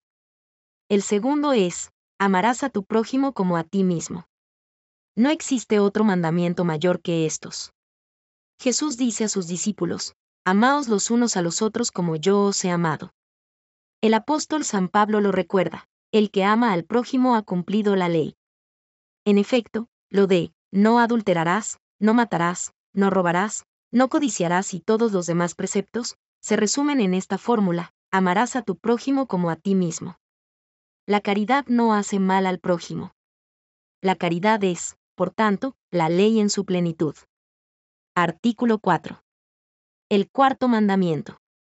El cuarto mandamiento enseña a honrar a los padres y a todas las autoridades legítimas, reconociendo su papel en la transmisión de la vida, la fe y el orden social. Este respeto se extiende a maestros, empleadores, gobernantes y cualquier figura de autoridad, promoviendo la armonía en la familia y la sociedad. La familia es el núcleo fundamental de la vida social, donde se cultivan valores, se aprende la solidaridad y se desarrolla la responsabilidad. Los padres tienen el deber de educar a sus hijos en la fe, la moral y la libertad, mientras los hijos están llamados a respetar, obedecer y cuidar a sus padres, especialmente en la vejez o en situaciones de necesidad. La relación entre autoridad y subordinados debe basarse en el respeto mutuo y la búsqueda del bien común, reflejando el amor de Dios y fortaleciendo los lazos de justicia y fraternidad en la comunidad humana. Artículo 5. El quinto mandamiento. El quinto mandamiento, no matarás, protege la vida humana como don sagrado de Dios desde la concepción hasta la muerte natural. Prohíbe el homicidio, el aborto, la eutanasia y el suicidio, considerando estas acciones como gravemente contrarias a la dignidad humana y al orden divino. La legítima defensa es permitida si no excede lo necesario para preservar la vida propia o de otros. La Iglesia rechaza la pena de muerte, abogando por sistemas que respeten la redención y dignidad de toda persona. Promueve también el cuidado de la salud y la protección del medio ambiente como parte del respeto a la vida. Las guerras y el uso de armas destructivas son condenados, instando a resolver conflictos mediante la paz y la justicia. Este mandamiento refleja el llamado de Dios a valorar, proteger y promover la vida en todas sus formas, integrando justicia, caridad y respeto mutuo. Artículo 6. El sexto mandamiento. El sexto mandamiento, no cometerás adulterio, invita a vivir la sexualidad según el plan de Dios, en el marco del amor auténtico y la comunión conyugal. La sexualidad abarca la unidad del cuerpo y el espíritu, siendo un reflejo del amor divino. La castidad, entendida como la integración de la sexualidad en la persona, exige el dominio de sí mismo y una educación en la libertad interior, dependiendo de la vocación de cada individuo, matrimonio, celibato o virginidad. Este mandamiento prohíbe el adulterio, la lujuria, la masturbación, la pornografía, la prostitución y otras prácticas contrarias a la dignidad de la persona y la santidad del matrimonio. El amor conyugal, fiel y fecundo, se ordena a la transmisión de la vida y la edificación de la familia. Así, la vivencia de este mandamiento protege la dignidad humana, fomenta relaciones auténticas y refleja la fidelidad del amor de Dios por su pueblo. Artículo 7. El séptimo mandamiento. El séptimo mandamiento, no robarás, exige respeto por los bienes ajenos, promoviendo la justicia y la caridad en la gestión de los recursos. Reconoce el destino universal de los bienes, pero también la legitimidad de la propiedad privada, siempre subordinada al bien común. Prohíbe actos como el robo, el fraude, la corrupción y el abuso de bienes públicos o privados, exigiendo la restitución en caso de daño. También incluye la obligación de pagar salarios justos y respetar los contratos. La doctrina social de la Iglesia aborda temas como la economía de mercado, la justicia distributiva y la solidaridad, destacando la responsabilidad de los estados y las empresas en garantizar condiciones justas y equitativas. Además, subraya el deber de los países ricos hacia los más pobres, fomentando una economía orientada al bien común, el desarrollo sostenible y el respeto por la dignidad humana en todas sus formas. Artículo 8. El octavo mandamiento. El octavo mandamiento, no darás testimonio falso contra tu prójimo, promueve la verdad como fundamento de las relaciones humanas y de la fidelidad a Dios. Este precepto exige sinceridad en las palabras y actos, rechazando la mentira, el falso testimonio y el perjurio, que socavan la justicia y la confianza social. Los cristianos son llamados a vivir en la verdad, siguiendo el ejemplo de Jesús, y a dar testimonio del Evangelio en sus palabras y obras. La calumnia, la maledicencia y el juicio temerario dañan la reputación y el honor del prójimo, vulnerando la justicia y la caridad. La comunicación debe respetar la dignidad humana, equilibrando la libertad de expresión con el deber de preservar la verdad y la privacidad. El uso de los medios de comunicación y el arte sacro también deben ser guiados por la búsqueda de la verdad, la justicia y el bien común. Artículo 9. El noveno mandamiento. El noveno mandamiento, no codiciarás la mujer de tu prójimo, invita a purificar el corazón y los deseos, orientándolos hacia el amor verdadero y respetuoso. Prohíbe la concupiscencia de la carne, que desordena las facultades humanas y lleva al pecado. La pureza de corazón se logra mediante la castidad, la oración, la pureza de intención y el pudor, protegiendo la intimidad personal y la dignidad de los demás. Este mandamiento llama a considerar el cuerpo humano como un templo del Espíritu Santo, promoviendo relaciones auténticas y virtuosas. El pudor, como parte de la templanza, regula las miradas, gestos y pensamientos, fomentando el respeto mutuo y la discreción en las relaciones humanas. La educación en el pudor y la castidad es esencial para niños y jóvenes, ayudándoles a valorar la dignidad de la persona. Así, el mandamiento invita a vivir en libertad interior, justicia y fidelidad a Dios. Artículo 10. El décimo mandamiento. El décimo mandamiento, no codiciarás los bienes ajenos, aborda la raíz de los pecados relacionados con la avaricia, la envidia y el deseo desordenado de poseer. Prohíbe la codicia que conduce al robo, la injusticia y el daño al prójimo. Este mandamiento fomenta la gratitud, la justicia y el desapego de los bienes materiales, promoviendo un corazón orientado hacia el bien supremo de Dios. La envidia, considerada un pecado capital, se combate mediante la humildad, la caridad y la confianza en la providencia divina. Jesús invita a sus discípulos a la pobreza de espíritu, el desprendimiento y a buscar los bienes celestiales como tesoro verdadero. La economía de la gracia y la pobreza evangélica enseñan a los cristianos a ordenar sus deseos según el Espíritu Santo, fortaleciendo la comunión con Dios y la paz interior. Este mandamiento guía hacia la bienaventuranza y la visión eterna de Dios. Cuarta parte. La oración cristiana. Primera sección. La oración en la vida cristiana. La oración es una relación viva y personal con Dios, un diálogo del corazón que responde a su llamado. Es don divino que nace de un corazón humilde y contrito, un encuentro entre la sed de Dios por el hombre y la sed del hombre por Dios. La oración se desarrolla como alianza, en la que el hombre se encuentra con Dios en Cristo, mediante el Espíritu Santo, y se dirige al Padre. Como comunión, une a los hijos de Dios con la Trinidad, permitiéndoles habitar en su presencia y vivir en comunión con Cristo y la Iglesia. La oración adopta diversas formas: bendición, adoración, petición, intercesión, acción de gracias y alabanza, todas ellas expresando el amor y la fe del creyente. Este acto esencial en la vida cristiana guía al alma hacia la unión con Dios, fortaleciendo la relación con Él y transformando la vida cotidiana en un acto de fe. Capítulo 1. La revelación de la oración. El hombre busca a Dios. Por la creación Dios llama a todo ser desde la nada a la existencia. Coronado de gloria y esplendor, el hombre es, después de los ángeles, capaz de reconocer que glorioso es el nombre del Señor por toda la tierra. Incluso después de haber perdido, por su pecado, su semejanza con Dios, el hombre sigue siendo imagen de su Creador. Conserva el deseo de aquel que le llama a la existencia. Todas las religiones dan testimonio de esta búsqueda esencial de los hombres. Dios es quien primero llama al hombre. Olvide el hombre a su Creador o se esconda lejos de su faz, corra detrás de sus ídolos o acuse a la divinidad de haberlo abandonado, el Dios vivo y verdadero llama incansablemente a cada persona al encuentro misterioso de la oración. Esta iniciativa de amor del Dios fiel es siempre lo primero en la oración. La actitud del hombre es siempre una respuesta. A medida que Dios se revela, y revela al hombre a sí mismo, la oración aparece como un llamamiento recíproco, un hondo acontecimiento de alianza. A través de palabras y de actos, tiene lugar un trance que compromete el corazón humano. Este se revela a través de toda la historia de la salvación. Artículo 1. En el Antiguo Testamento. La oración en el Antiguo Testamento es un diálogo profundo entre Dios y la humanidad, desarrollado a lo largo de la historia salvífica. Desde la creación, la oración refleja la relación del hombre con Dios, como lo muestran las ofrendas de Abel, la fe de Noé y la intercesión de Abraham. Moisés, como mediador, representa una oración íntima y perseverante, hablando con Dios cara a cara. Los reyes y profetas, como David y Elías, enseñan la oración como alabanza, arrepentimiento y conversión del corazón.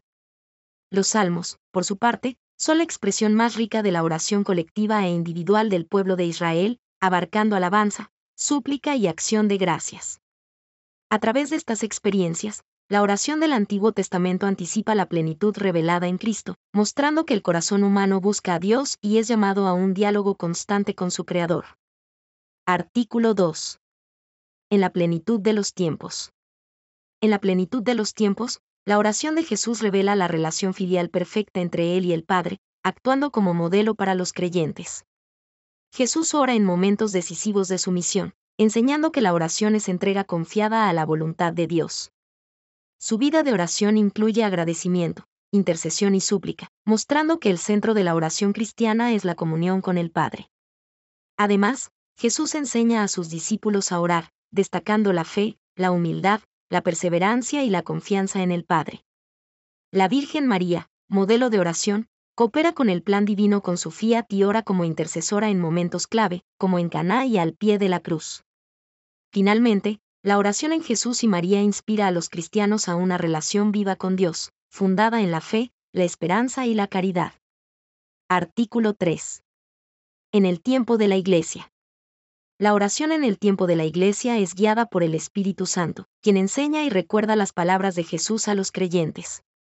La Iglesia practica diversas formas de oración: la bendición, que reconoce los dones de Dios y agradece por ellos; la adoración, que exalta la grandeza divina; la petición, que expresa la dependencia de Dios para nuestras necesidades; la intercesión, que aboga por el bienestar de los demás; la acción de gracias, que glorifica a Dios por sus obras; y la alabanza, que celebra a Dios por lo que es. Estas formas de oración reflejan la comunión de los fieles con Cristo y su misión de santificar el mundo. La Eucaristía integra todas estas oraciones, siendo el acto supremo de culto comunitario. Inspirada en la Escritura y la tradición apostólica, la oración de la Iglesia es un testimonio continuo de fe, esperanza y caridad. Capítulo 2. La tradición de la oración. La oración no se reduce al brote espontáneo de un impulso interior. Para orar es necesario querer orar. No basta solo con saber lo que las Escrituras revelan sobre la oración, es necesario también aprender a orar. Pues bien, por una transmisión viva, la sagrada tradición, el Espíritu Santo, en la Iglesia creyente y orante, enseña a orar a los hijos de Dios. La tradición de la oración cristiana es una de las formas de crecimiento de la tradición de la fe, en particular mediante la contemplación y la reflexión de los creyentes que conservan en su corazón los acontecimientos y las palabras de la economía de la salvación, y por la penetración profunda en las realidades espirituales de las que adquieren experiencia. Artículo 1. Las fuentes de la oración. Las fuentes de la oración en la vida cristiana son variadas y profundamente enriquecedoras. La palabra de Dios, especialmente la Sagrada Escritura, es fundamental, ya que permite un diálogo íntimo con Dios, escucharlo al leer sus palabras y responder a través de la oración. La liturgia, como centro de la vida comunitaria, interioriza y actualiza la misión de Cristo y el Espíritu Santo, transformando el corazón del creyente en un altar vivo. Las virtudes teologales de fe, esperanza y caridad guían al cristiano a entrar en oración, buscar el rostro de Dios y esperar en sus promesas. La oración también encuentra su lugar en los momentos cotidianos, impregnando las acciones diarias con la presencia divina y reconociendo el hoy como el momento oportuno para el encuentro con Dios. Este flujo constante entre las fuentes de la oración fortalece la relación con Dios y sostiene la vida espiritual de los fieles. Artículo 2. El camino de la oración. La tradición de la oración en la Iglesia se adapta al contexto histórico, social y cultural, empleando palabras, gestos, iconografía y música para guiar a los fieles hacia Cristo, el único camino al Padre. La oración cristiana incluye diversas formas, dirigida al Padre en el nombre de Jesús, al Hijo como Salvador y Redentor, y al Espíritu Santo como guía y maestro interior. La invocación del nombre de Jesús es central, recordando su humanidad y divinidad, mientras la súplica al Espíritu Santo anima a los fieles a vivir en comunión con Dios. María, como modelo de oración y madre de todos, es venerada por su cooperación con el Espíritu y su intercesión ante Cristo. Las oraciones a ella, como el Ave María y el Rosario, expresan confianza y gratitud. Así, la tradición de la oración enriquece la fe cristiana y fortalece la relación con la Trinidad y la Iglesia. Artículo 3. Maestros y lugares de oración. Los lugares y maestros de oración en la tradición cristiana incluyen a santos, familias, ministros, religiosos y catequistas, que guían en la formación y práctica de la oración. Los santos, como testigos vivos de la fe, interceden por los creyentes, transmiten enseñanzas y enriquecen la espiritualidad a través de sus escritos. La familia, como iglesia doméstica, es el primer espacio de aprendizaje de la oración, especialmente para los niños. Los ministros ordenados guían hacia fuentes de oración como la palabra de Dios y la liturgia, mientras que los religiosos dedican su vida a la contemplación y a la intercesión por la iglesia. Los catequistas integran la oración en la formación de niños, jóvenes y adultos, purificando la piedad popular. Lugares como iglesias, oratorios y santuarios proporcionan espacios para la oración personal y comunitaria, favoreciendo la adoración, el silencio y la renovación espiritual mediante prácticas como las peregrinaciones. Capítulo 3. La vida de oración. Artículo 1. Expresiones de la oración. La oración, elemento esencial de la vida cristiana, se manifiesta en expresiones como la vocal, la meditación y la contemplativa, cada una con su propósito y valor único. La oración vocal traduce interioridad en palabras, expresando sentimientos humanos en comunión con Dios, como lo ejemplifica el Padre Nuestro. La meditación invita a profundizar en los misterios de Cristo, utilizando textos sagrados y reflexionando sobre la vida para fortalecer la fe y la conversión personal. La oración contemplativa, descrita como un encuentro íntimo con Dios, implica silencio, escucha y una mirada de fe centrada en Cristo, permitiendo una unión transformadora con el amor divino. Estas formas de oración reflejan la relación personal y comunitaria del creyente con Dios, promoviendo un crecimiento espiritual continuo y alimentando la vida de fe a través de un compromiso profundo y perseverante con la oración en sus diversas expresiones. Artículo 2. El combate de la oración. El combate de la oración refleja la lucha espiritual constante contra distracciones, tentaciones y desalientos que buscan separar al creyente de su relación con Dios. Este esfuerzo requiere humildad, vigilancia y perseverancia, enfrentando obstáculos internos, como la falta de tiempo o la aridez espiritual, y externos, como conceptos erróneos que ven la oración como inútil o escapista. La vigilancia mantiene al corazón sobrio y enfocado en Cristo, mientras que la confianza filial en Dios ayuda a superar las dudas y la aparente falta de respuesta a las peticiones. La oración eficaz surge de la unión con la voluntad divina, donde se busca más al dador que los dones. Perseverar en el amor, incluso en momentos de sequedad o dificultad, fortalece la fe y abre el corazón a una comunión más profunda con Dios, recordando que el verdadero poder de la oración reside en su capacidad de transformar al orante. Segunda sección. La oración del Señor, Padre Nuestro. Artículo 1. Resumen de todo el Evangelio. La oración del Señor, conocida como el Padre Nuestro, es presentada como el núcleo del Evangelio y de las Sagradas Escrituras. Esta plegaria no solo resume la esencia del mensaje cristiano, sino que también guía los deseos y la vida espiritual del creyente.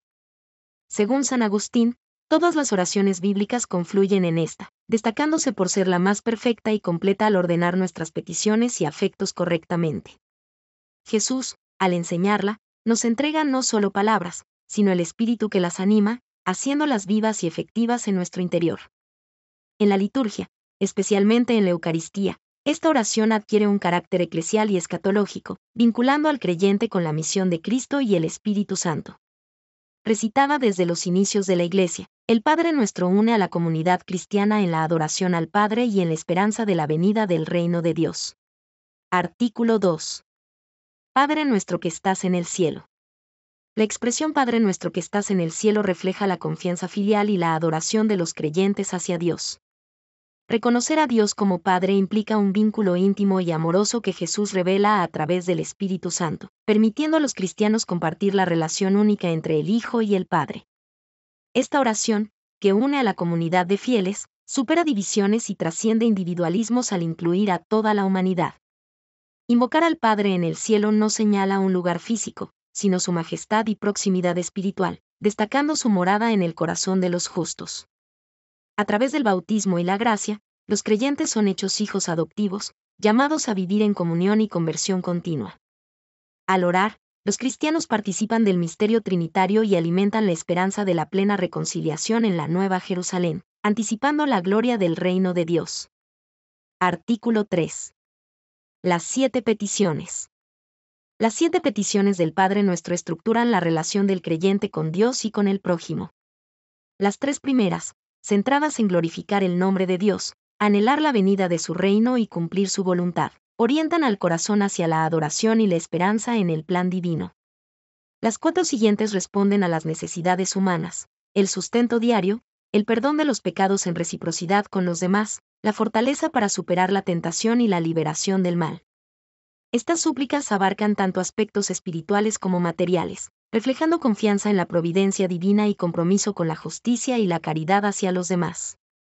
La oración del Padre Nuestro, esencialmente cristiana, expresa una comunión universal y una llamada a vivir según la voluntad divina, integrando la vida cotidiana con la esperanza escatológica de la plenitud del reino de Dios y la reconciliación final en Cristo.